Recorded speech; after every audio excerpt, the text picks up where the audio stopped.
Well, I see that people are still joining, but I'm going to go ahead and start and say, welcome to the California Arts Council Grants Programs Overview webinar, all of you. We're so happy and grateful that you were able to make the time to be here with us today. We're going to do some introductions, so there'll be plenty of time for you to get in and get settled before we get to all of the substantive information. So welcome. My name is Ayana Kiburi, and I happily serve as the Deputy Director of the California Arts Council. My pronouns are she, her, hers, and I'm very grateful to be here with you today. I am joined by many program staff who you will be introduced to in a few minutes. And we're here today to give you a general overview of the grant programs and the funding opportunities for 2022 here at the California Arts Council, and help you with some tips on how to apply and be successful as an applicant. Next slide. So again, while we're all getting settled in, I would like to do a land acknowledgement. It is our CAC race equity practice to do a land acknowledgement anytime where two or more are gathered. Before we move into any more of the work that we're going to do today and the information that we're going to share, we do like to carry forward a practice of recognizing the original people and caretakers of these sacred lands within and throughout the region we now refer to as Sacramento, the location of the CAC offices and the space from which we are offering you this workshop today. The California Arts Council stands in solidarity with the California's indigenous people. We acknowledge that our work takes place on the now occupied traditional lands of the Miwok, Maidu, and Nisenan people, who are the past, present, and future stewards of this place. We make this first step in our journey to develop relationships and cultural competencies to truly support Native sovereignty. And we are in our process of evolving in this practice. So what we wanted to share with you was a map of California and the California Indian tribal groups for your own awareness and to raise your capacity for the lands that you occupy and where you do your work and your art. And I think it's really helpful to share this with you so that you can kind of start developing develop your own relationship with Native stewards and land. So have that be a reflective moment for yourself to consider as you move throughout your work. So now I'd like to introduce you to the folks that are going to provide this information to you today. As I said, my name is Ayana Kiburi, and I'm happy to be here to support this work. My role at the agency is the Deputy Director, and I get a chance to work with all these amazing people. I'd like to start off by introducing Catherine Canton. She is our Race and Equity Manager. The pronouns are they, them. And now I'll move to Amy Garrett, Arts Program Specialist, pronouns she, her. Josie Miller, Arts Program Specialist, pronouns she, her. And Natalie Peebles, Arts Program Specialist, pronouns she, her. Hello, everybody. We do have a couple of accessibility options today that we're very happy to have. We have closed captions. And if you need to use that function, you would click the closed caption button within your Zoom dashboard, and you can select show subtitle, and you should be able to see. There's also, if you have questions, you can see a small Q&A icon on the right side of the webinar dashboard. If you have a question, you can provide it here, and we'll try to answer. We'll provide an answer for you via a question and answer session a bit later. If there are questions that we are unable to respond to during the webinar, then we'll try to respond by the FAQ webpage that we update every Friday. So I'm sure we won't be able to get to all the questions today, but we will do our best to get those questions answered through that Q&A FAQ process. We also have ASL interpreters from Excel Interpretation. Thank you so much for being here. For this session, we are joined by Brandy and CJ from Excel Interpreting. During the grants overview portion of the presentation, we will spotlight each interpreter's screen. If you're using Zoom on your computer, you can slide the divider between the presentation slides and the interpreter's video to increase or decrease their sizes to adjust your view. And if you are using an app-based version of Zoom, you can adjust your view by touching the small interpreter's video in the right top corner, which will change the location of the presentation slides, making the interpreter's video your primary view, if that helps you.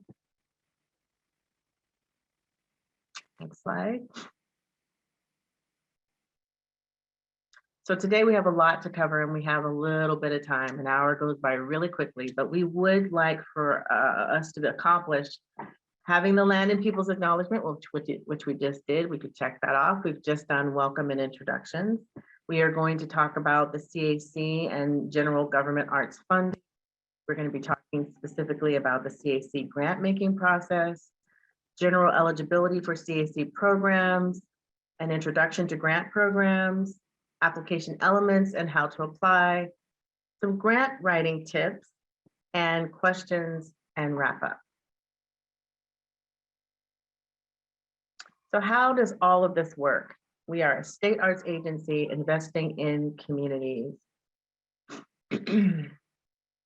Our mission is strengthening arts, culture, and creative expression as the tools to cultivate a better California for all. And our vision is a California where all people flourish with universal access to and participation in the arts. So a little bit about the council. We have an appointed council body, and they are the policymakers, and they make sure that we have allocations for all of our arts funding for local assistance grants. We are a state agency. I know some people don't even know that we exist in the state system, but we are a state agency and we've been around since 1976. Our primary focus is to administer grants, programs, and services in the arts. And it's our job to invest in the individuals and arts organizations that keep California unique, healthy, and vibrant. We have recently instituted a new strategic framework in 2020, and our framework is built in a way that is not as traditional as other strategic plans. We have what we call aspirations that are areas that we want to affect with our arts grants funding, and I really encourage you to take a minute to look at our strategic plan. It is accessible on our website. And you can see all of the various areas that we hope to make some change and affect for our agency and for the grant making process that we endeavor to accomplish and provide the funding for the state of California. At this point, I would like to turn it over to Josie Miller, who will continue on and provide the council's local assistance grant cycle description. Josie? Fabulous. Thank you, Ayana. And just echoing welcome to everyone that's listening in. Thank you so much for being with us. So yes, I'm going to take just a couple of minutes to talk all of us through the local assistance funding grant cycle. Before I jump in here, in attempt to practice transparent facilitation, I just want to point out that this infographic was actually created for our last grant cycle, and some things have changed in terms of process. Our council has recently decided to move away from a committee structure. So any portion here that's referring to a council committee, those policy and allocation decisions will actually be discussed and decided in full public council meetings, just so everyone is aware of that. So we start with number one in the top left-hand corner of the screen. Each cycle starts with our funding coming from the state budget. So state funding is proposed and established in the California Arts Council's local assistant budget line in the state budget. That happens over the course of the summer. That is finalized. As soon as it is finalized, we move into the second phase, which is council discussion and public comment. So this is the first opportunity for the public to listen in and to contribute to the council's discussion about where and how to allocate that lump sum of local assistance funding. Step 3 is a decision support tool that is part of the strategic framework that we adopted that Ayanna was just referring to. So the council uses the decision support tool with the support of staff to finalize recommendations for a vote. And again, those votes are held at public meetings where public comment is solicited.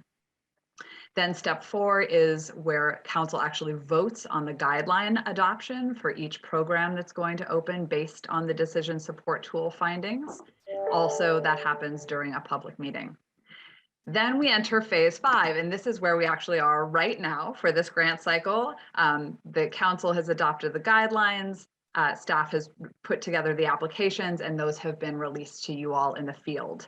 So now we are conducting outreach and promotion like this webinar and are present to provide you technical assistance as you all prepare your proposals. Then we enter the 6th and final phase. After the application deadline, applications are processed by staff. We secure field representatives to act as peer review panelists, and those panelists rank each application. Then ranks are provided to our council with funding recommendations. And again, that is another public meeting where council votes on those funding recommendations and approves the funds to go out to the field. And then we start right back again at number 1. So that's the life cycle of our local assistance funding. This year, we actually have 2 cycles that are going to be happening in 2022. What we're going to be talking about today is what we're referring to as Grant Cycle A. The applications for this cycle opened on the 19th of this month, and the deadlines for all of them are March 9th. And those 7 programs that opened are going to be the focus of today's webinar. Grant Cycle B will be opening in April, and that is going to include an 11 additional funding opportunities, including all 5 of our creative youth development and arts education programs. We'll be having an additional webinar later on in the spring to focus more specifically on those grant programs. And now I would like to hand it over, not yet, I'm going to keep the mic just for another minute, to point you in the direction of our website, which is an enormous resource for all things grant related. What you're seeing here is an image of our grant programs landing page. This has all of the funding opportunities listed one by one, and you are able to filter those by ones that are currently offered or not currently offered, funding opportunities for individual artists, operational and field support, and project support. And when you click view next to an individual program, you'll see a page that looks like this. And each program page includes the one that you're looking at as a sample is our Arts and Cultural General Operating Relief Program. You find a brief description of the program, contact information, links to download the guidelines, and other resources related to that program. You'll also find staff contact information about who to be in touch with any questions. I'll also point you under that grants tab to our grants resources page. That includes general resources such as our fiscal sponsor policy, our in-kind matching information, and information on how to register and log into our online grants management system. And now I will turn the mic over to my colleague, Natalie Peoples, to talk us through general eligibility. Thank you, Josie, and hello to everyone participating.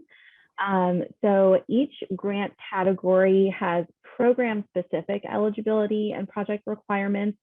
So it's important to review the guidelines for those carefully, but these are some general eligibility criteria to keep in mind across programs.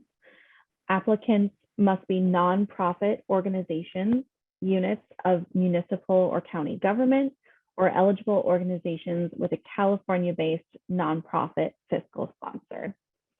Units of government also include California Native or Indigenous tribal governments. And all activities and organizations, including fiscal sponsors, must be based in California. All applicant organizations, including fiscal sponsors, must be able to demonstrate a 2-year history of arts programming and or services in California. And the California Arts Council is an organizational funder. With the exception of our individual artist fellowship grants, we do not directly fund individual artists. And I am going to pass it on over to Amy. Thank you, Natalie. So let's go ahead and discuss now applying to multiple grant programs.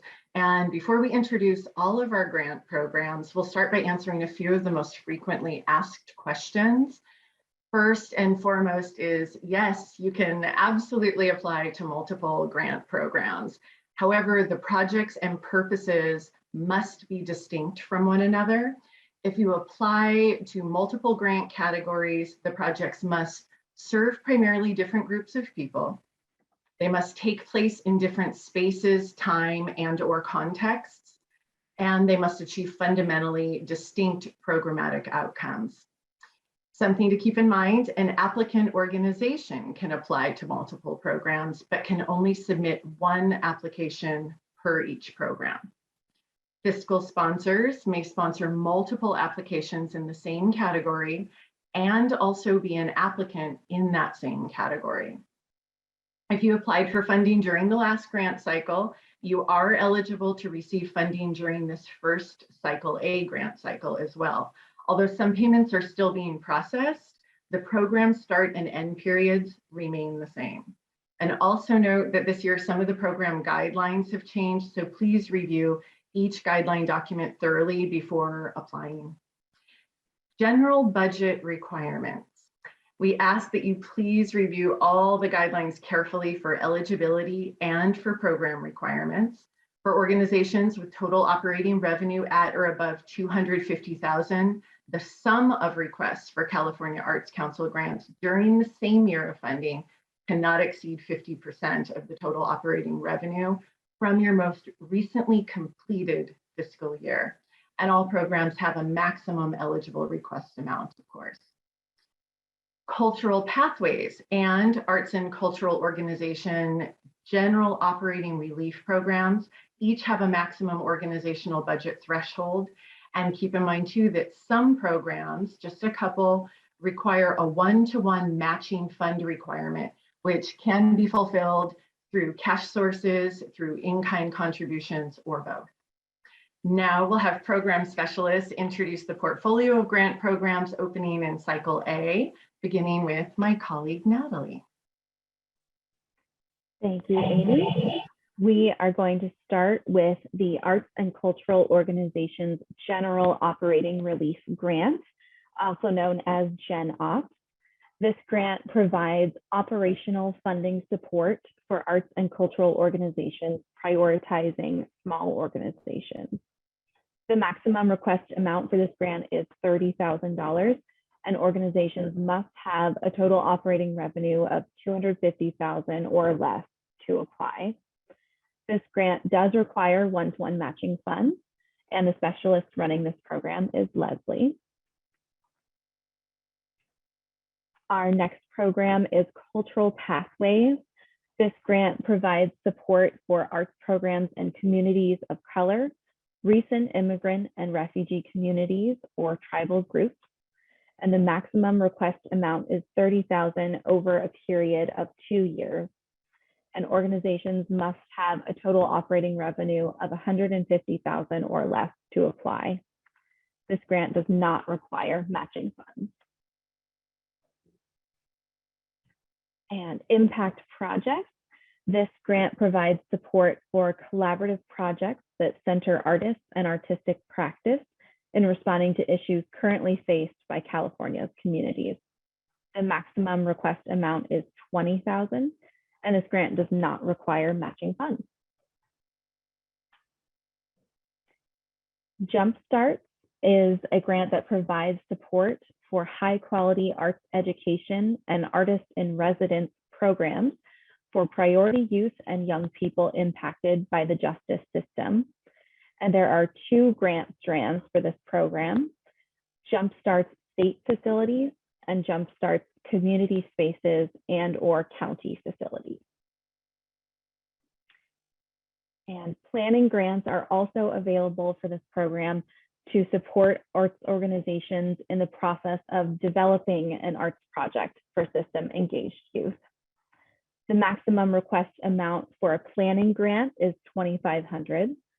For a full project grant, it's up to $50,000, and $52,500 for a planning and project grant if each request is in a different funding strand. This grant does not require matching funds. Our next grant is Reentry through the Arts, which supports arts projects for returned residents who have experienced incarceration. The maximum request amount for this grant is $50,000 and no matching funds are required. And I'm going to hand it over to Josie to talk about the next two. Thanks, Natalie. Great. So the remaining two programs open in Cycle A are first our State Local Partners Program, which provides general operating support and technical assistance for county designated local arts agencies. The maximum request amount for this grant is $65,000, which is inclusive of support for the Poetry Out Loud program administration.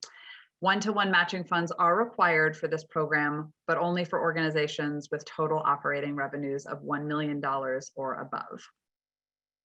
And then finally, a brand new program this year is our State Local Partners Mentorship Program, which supports the establishment of county designated local arts agencies in each of the 4 counties that currently have no such identified arts agencies.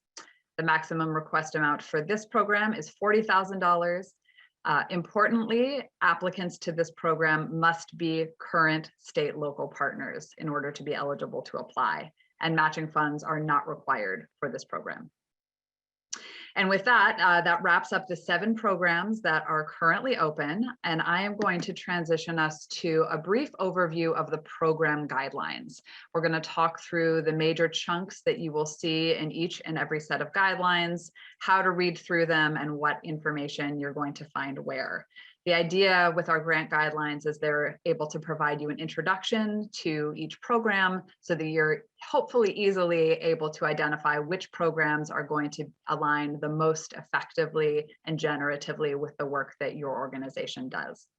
So the first section of the guidelines are our background and purpose statements. And just as it sounds, those sections are intended to ground you in what the goals of the programs are and what the purpose is. The next section are our project and eligibility requirements, which will certainly vary program to program. There are specific requirements for each program, which you should address in your narrative and the proposal. There are also eligibility requirements based on the program, depending on what type of organization you may be. The next section are the funding restrictions, many of which we've just spoken to in the slides that we reviewed prior. Some of the programs have funding thresholds. So for example, if you have a total operating revenue of $500,000, some programs you'll be eligible to apply for, others you will not. And then there are other funding restrictions regarding the percentage of your operating revenue that you are allowed to request. The next section is matching funds. This section will appear in every single set of grant guidelines. If matching funds are not required, you'll just see a little line that says matching funds are not required for this program. If matching funds are required, you'll receive more information about that with a link to our in-kind matching policy and other information about what is eligible to meet that match. The next section is on community, and community is a foundational value of the California Arts Council, that we want to support artists and organizations that are deeply rooted in the communities that they are serving and that they are representative of those communities. And so although they're not factors in grant decisions, we want to articulate that we absolutely elevate and welcome applications by organizations of historically marginalized communities. The next section of the guidelines are the review criteria. You'll see that each set of guidelines has a review criterion on equity and a review criterion on accessibility. After that, the review criteria are specific to the program, so please read through each of those carefully.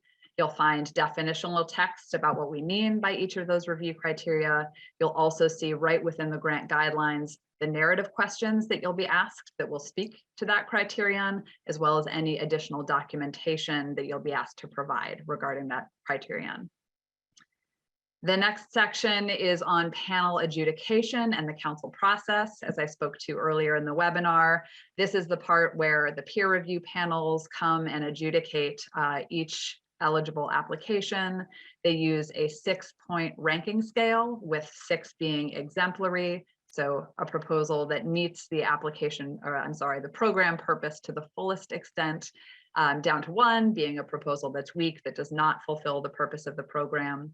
There's also information on the guidelines about the council review process. The council does have the final authority to vote on the funding allocations. Allocations are typically made as a percentage of an applicant's request that is based on the rank that they receive from the panel. The next portion of the guidelines is the timeline. There is a table in each set of guidelines that speaks to the application deadline, the review timeline, the approximate award announcement, the funding period during which you will have to expend the funds, and the reporting period. And then finally, staff assistance. Each set of guidelines will point you in the direction of the specialist that is managing your program, and the email address, which is the best one to reach them by. And with that, I will hand it back to Natalie, who will talk to us about the grants management system. Natalie. All right, so in order to apply to CAC grants, you will need to register your organization at calartscouncil.smartsimple.com. And all of our applications for Cycle A are only accepting online applications through this grants management portal. And a link to this portal is available from the program landing pages by selecting Apply Now. And more information about this is available on our grant resources page of our website. So we're going to go over the application elements now. And your application will include tabs on the elements on this list, starting with the request amount. This cannot exceed the program's maximum eligible request. So for project-based grants, your request amount must match the request amount in your project budget. For the general operating grant, this number must also match your total matching fund sources. Then the proposal summary statement is a short paragraph that is a critical piece of your application. This statement becomes your scope of work if you are awarded, regardless of whether or not you receive your full request amount. The accessibility requirement confirmation. The CAC is mandated both by federal and state regulations only to fund organizations that comply with Section 504 of the Rehabilitation Act of 1973 and Americans with Disabilities Act of 1990. We require that applicants review and share with staff the NEA's accessibility guide, and you'll find a link to review the guide and a checkbox to confirm in the application. All CAC funded programs, services, information, and buildings and facilities where funded activities take place must be accessible. People who identify as deaf, hard of hearing, have difficulty speaking, or who are deafblind may dial 711 to reach the California Relay Service. The information in your organizational details tab is automatically included from your organization profile, and this includes the year your organization began arts programs and services, your organization's mission statement, a summary of core organizational programs and services, and your racial equity statement. If your organization is using a fiscal sponsor, you will need to fill out their organizational information as well. And Catherine will be going over the racial equity and accessibility criterion tabs in depth in a little bit after this. The other review criteria, these tabs are program specific, and you'll be asked to provide narrative style responses for these, and each question will have a specific word count stated. Then you'll be asked for bios of key personnel, and it's important to indicate people who will be supported by CAC funds here. Josie will be going over budget tables and support materials in more depth as well.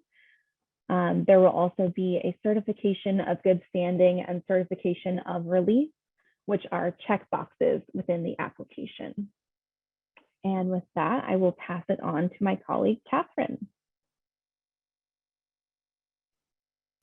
Hi all, thank you team. So I wanted to start in talking about the racial equity criterion, first with unpacking what is racial equity. For the CAC, it is closing the gap so that race no longer predicts one's success while improving outcomes for all. And for us, we really see the practice of centering communities of color to help focus improvements for those most impacted by systemic racism. So we use a race explicit and not race exclusive approach to systems change. So for example, for us, that could look like we are in the practice of disaggregating data by race and other identifiers to see the real impacts of our investments across various communities. And we're also learning. So this is a new process for us as an agency. So our racial equity approach is also learning from disability justice organizers and also really trying to be rooted in Kimberly Crenshaw's critical work on intersectionality, which really uplifts the reality of Black feminism as the root for investigating intersectional experiences of systemic oppression. So with that, we're going to look at the racial equity criterion itself. Thank you. Like I said, the racial equity criteria applies to all organizational applications. Maybe I didn't say that, so I'm going to say that now. It is a new criteria, so we are trying this out. And we really wanted to make sure that the criteria itself aligns with the application questions. So you'll be able to see that in the guidelines. So what's included in the criteria is we ask that applicants demonstrate an understanding of racial equity through the applicant's cultural competence, policies, practices, projects, and organizational culture. And you will respond to that criteria elements in the racial equity statement. The second piece of the criteria is that we ask applicants to show evidence that racial equity is implemented in programming, racial equity practices are implemented in programs, services, and throughout the proposal. And there's an application question for that element. And then the third application question is really around organizations, leadership, and participants centering cultural, ethnic, and racial diversity. There's a fourth question also, which is about sharing strategies and progress towards your own racial equity outcomes and principles that you would want to share with the field. Like I said, this is a new process for us at the agency to ask to have a racial equity criteria that the review panel adjudicate an application on. So we're learning with you all. Let's see. I wanted to share some quick tips.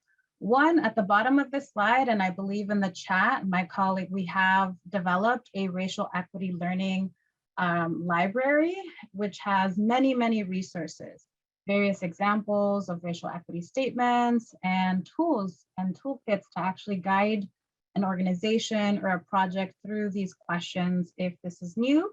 And if this isn't new to you as an applicant, then build off of what you have. The other quick tip is be honest about where your organization or project is. Systemic racism impacts every community differently. So your response to these questions is going to be different. In that same vein, racial equity practices will also be different per the community needs and impacts and assets.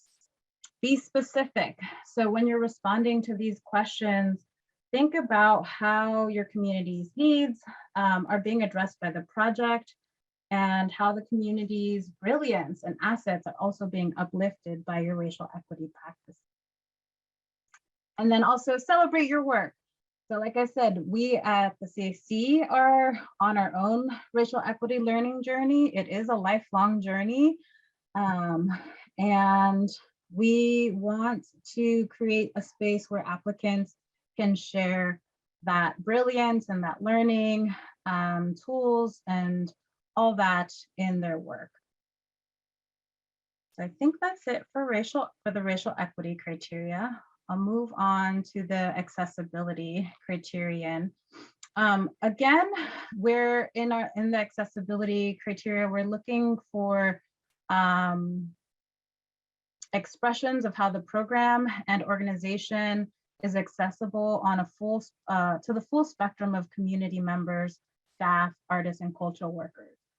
So we ask that the applicant demonstrates through its programs, services, information, and facilities, including online programming or spaces, that they are accessible to individuals with disabilities. And again, opening up and in our learning, understanding that accessibility and individuals with disabilities it's a spectrum of access needs, right? So I think we'll move to the next slide, please. Yeah, so the questions are really an opportunity for organizations or applicants to share your approach to ensuring that there is physical, print, and online accessibility to your programs for individuals with disabilities. So that also includes thinking about the organization personnel, any partner organizations, and then also beneficiaries of the programming or services and potential audiences. So that's one question. And then the other accessibility question in the guidelines is including a point of contact for the person managing accessibility for your organization. And that is including the name, title, phone number, and email address. Like I said, we are still learning and implementing and understanding accessibility as a full field. And this is an opportunity for applicants to share what their approach is. And I think that's it. So I'll pass it on to Josie for budget tips. Thank you so much, Catherine.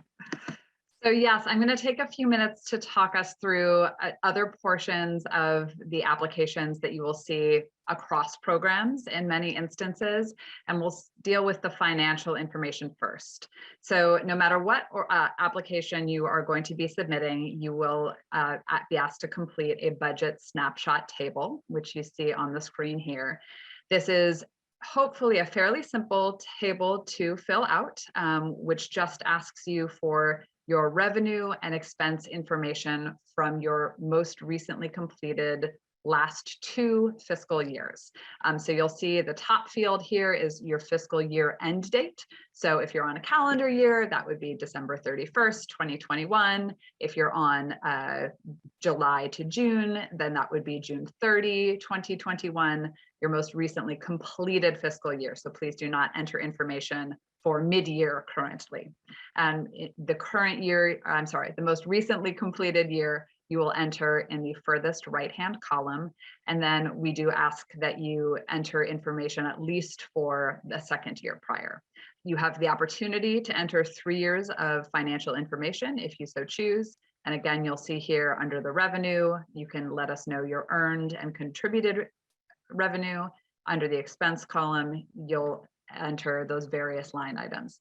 This will auto calculate.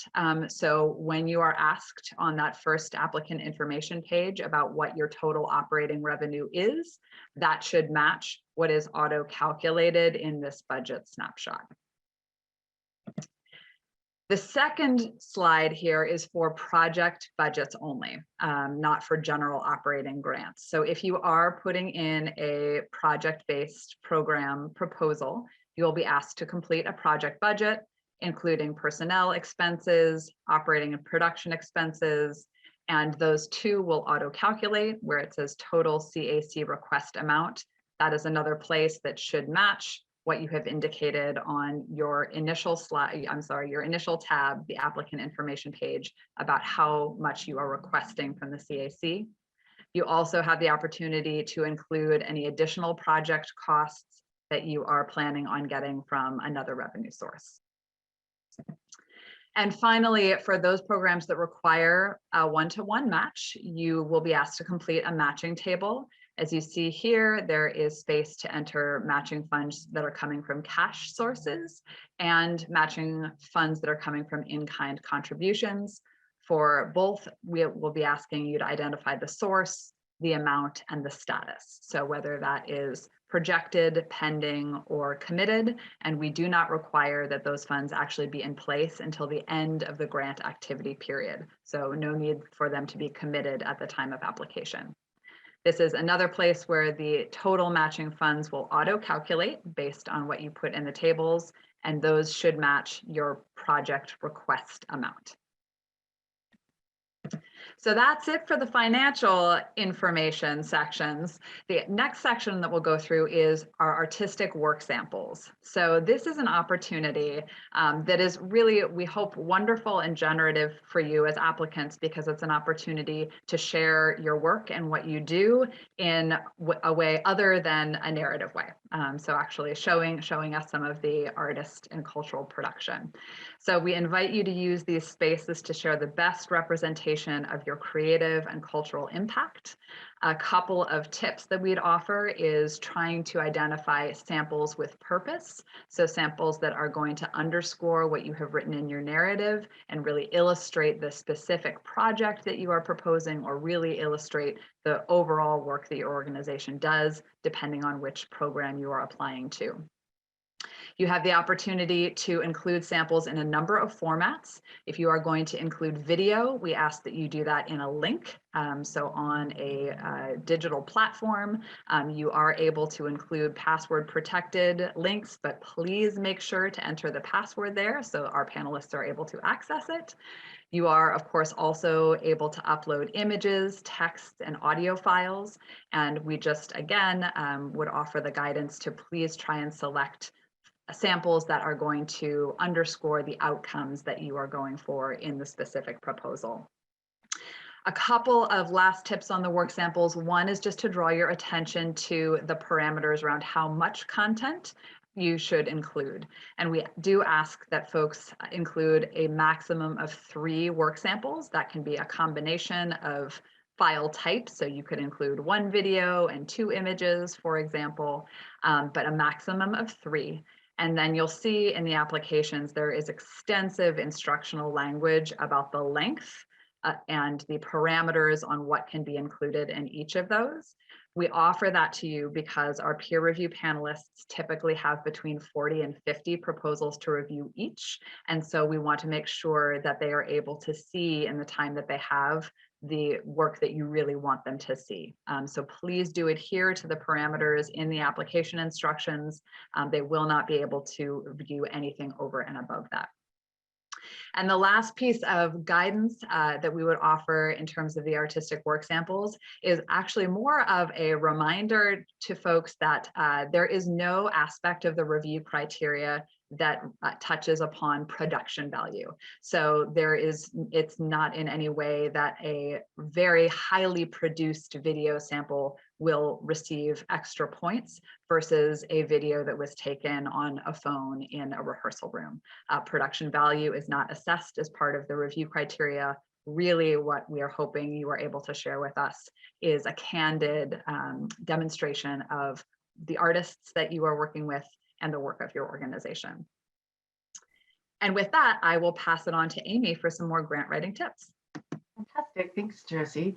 So for grant writing tips, following are a few general tips to kind of help you craft a very successful grant proposal. That is our hope.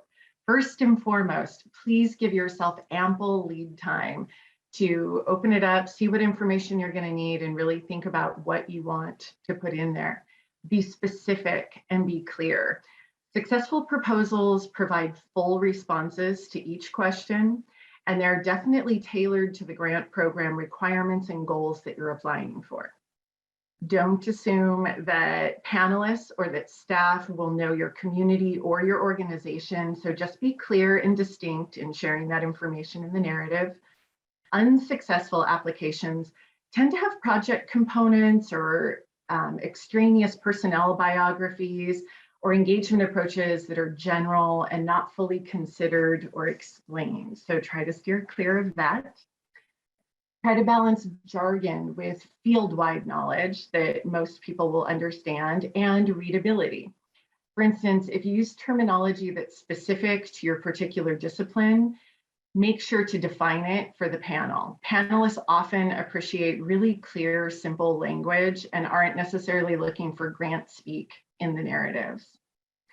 Attempting to balance ambition of the proposal with practicality, really just considering the time and human resources and whether you can actually accomplish exactly what you're proposing in your application.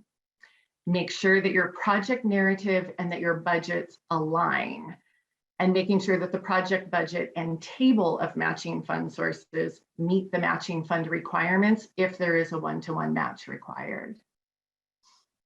So the strongest proposals tend to show community engagement in the design of the project or the proposal.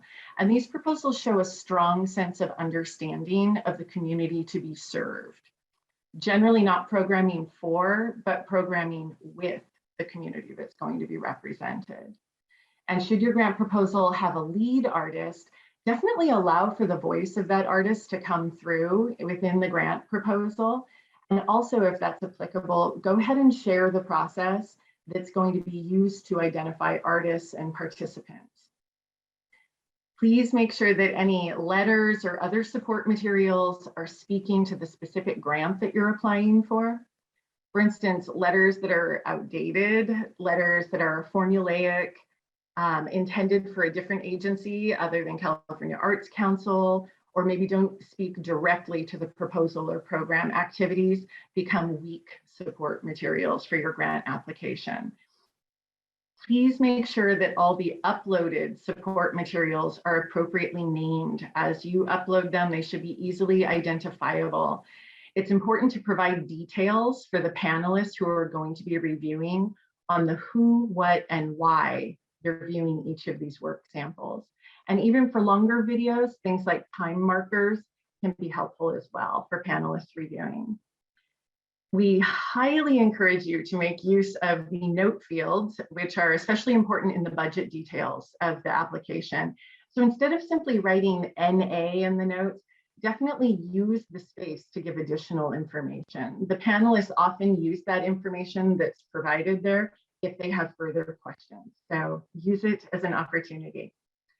Each program has very specific review criteria, so be sure that your responses and materials address each of those areas as laid out in the guidelines. And again, everything can be found directly in the guidelines. And proofread.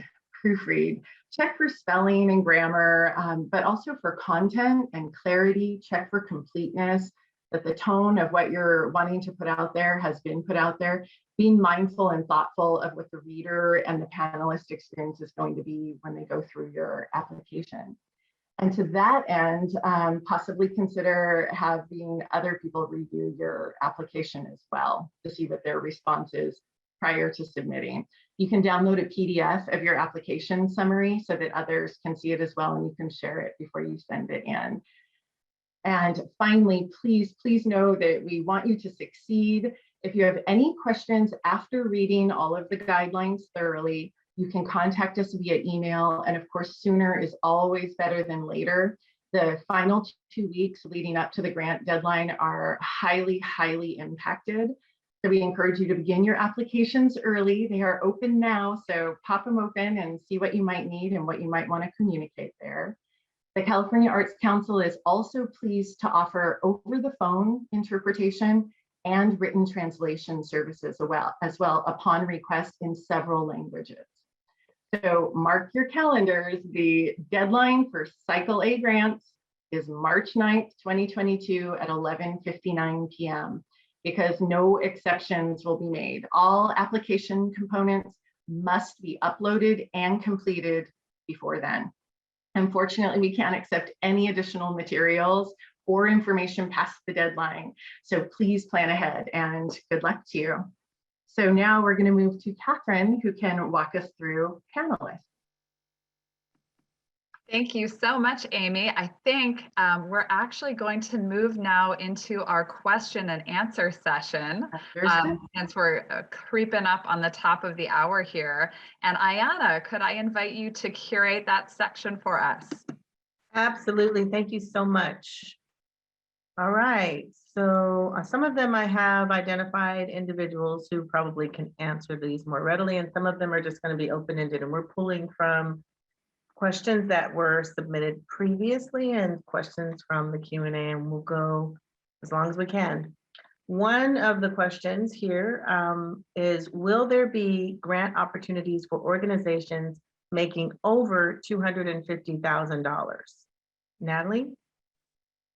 The answer is yes.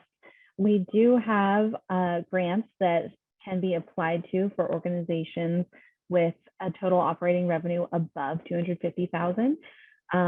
Those include our project-based grants, so Reentry through the Arts, Jumpstarts, impact projects. Those all accept larger organizations, and I believe state and local partners and state and local partner mentor also. Thank you. Next question, how will applications be reviewed this year? Catherine, can you share? Yes, happy to.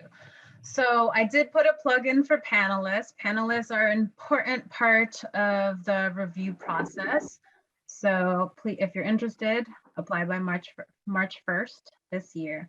The review panels will receive training or orientation before they review the applications. And then they will independently review and rank the applications, and there will be check-ins with the program specialist to ensure if to answer any questions or to support the panelists to better understand what they're seeing in the applications, and having that line up with the review criteria.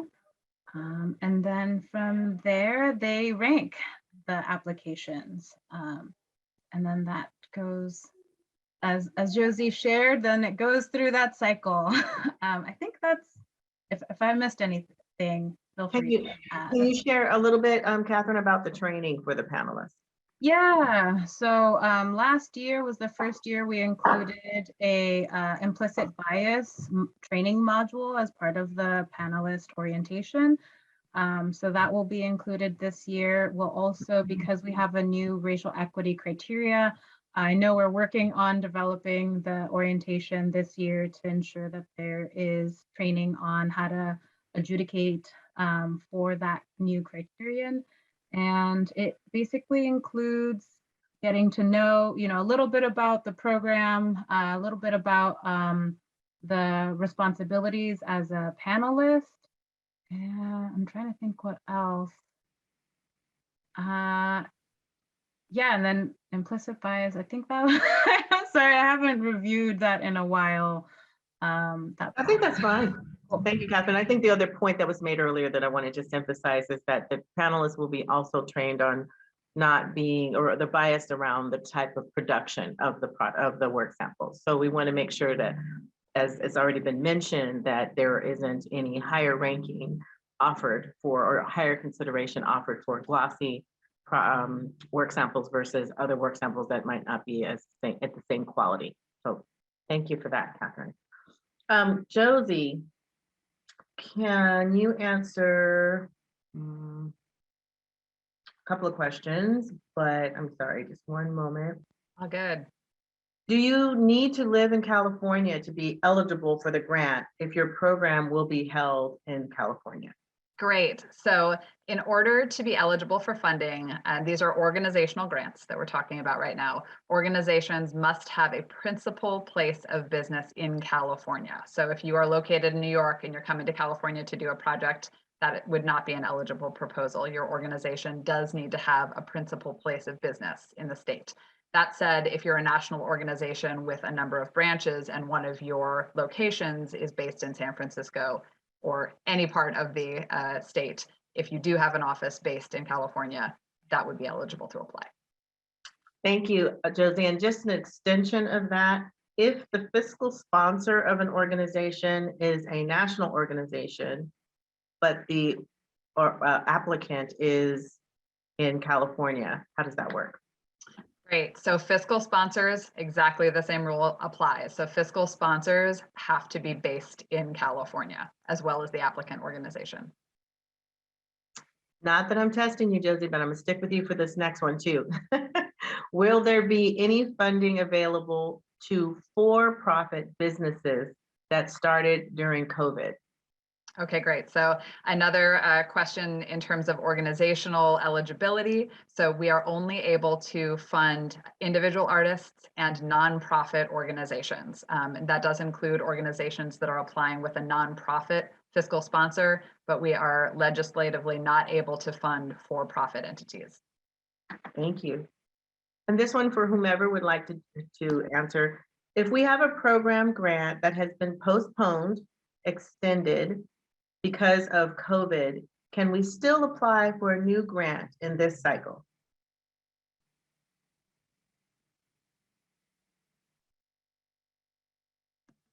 You want to take that one, Natalie, or you want me to hop back in? All right, I'll take that one. Okay, so for these grants, cycle A, the grant activity period, I believe, is scheduled to start July 1. So your grant would have needed, if you're applying for the same program, your grant, even with an extension, would have needed to be completed prior to June 30th. If you're applying in a different program, then it makes no difference at all. Thank you. Natalie, can we ever receive feedback on rejected grants? Yes, you can. So within the grant management system, if you log into your portal, there is a tab for panel comments, and you'll be able to click on that tab and read through what the panelists gave us feedback. Thank you.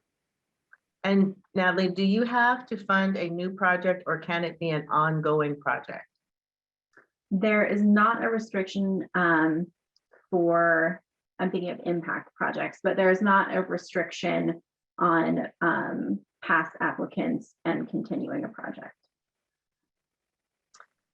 Josie, can school districts apply for grants? So no, school districts are not eligible to apply directly for grants for our arts, education, and creative youth development programs, which are going to be opening in cycle B in April. We fund arts organizations to do work, for example, in the schools and our Artists in Schools programs, but school districts are not eligible applicants directly. Do we have any more time? It looks like we're right on the hour. We have to stop. But I do want to remind everyone that we will be answering these questions through our FAQs. So please stay tuned, and they come out on Friday. And then I would just really like to thank everyone for being at this webinar. We are concluding the webinar at this point. This is our CAC Grant Programs Overview webinar. We thank you so much for taking the time. Slides from this presentation and a recording will be available on our application resources page over the next week. Again, thank you for the work that each of you are doing, improving the lives of Californians and our communities through the arts. We look forward to continuing with you on this journey and seeing your application submissions. Thank you so much and be well.